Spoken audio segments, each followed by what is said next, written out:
हिमालय की गोद में एक छोटी सी गुफा थी। वहीं एक कन्या कठोर तपस्या में बैठी थी। वो कन्या पर्वतराज हिमालय की पुत्री माता पार्वती थी। उनकी इच्छा थी कि भगवान शिव ही उनके पति बने।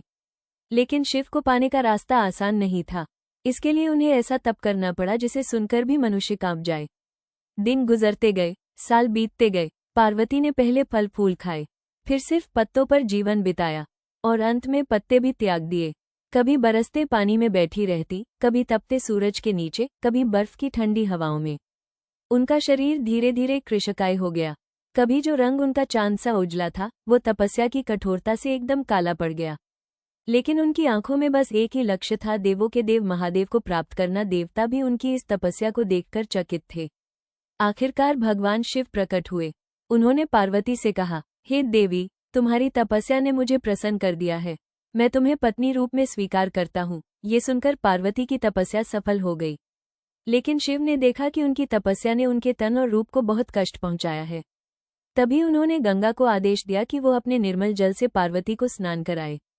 जैसे ही गंगाजल पार्वती पर गिरा, एक चमत्कार हुआ। उनका शरीर पहले जैसा ही नहीं, बल्कि और भी अधिक दिव्य और उज्ज्वल हो गया। उनका रंग चांद की तरह सफेद और चमकदार हो गया। उनकी आभा देखकर सभी देवता चकित रह गए। उस दिन से उन्हें महागौरी कहा जाने लगा। महान, उज्ज्वल, पवित्र और शांति देने वाली। वो सफेद वस्त्र धारण करती हैं, 4 हाथों में त्रिशूल, डमरू और वर अभय की मुद्रा। उनका वाहन सफेद बैल है। उनका चेहरा इतना शांत और कोमल है कि देखकर ही मन प्रसन्न हो जाता है। कहते हैं, मां महागौरी की पूजा से हर पाप धुल जाते हैं और जीवन में नई रोशनी भर जाती है।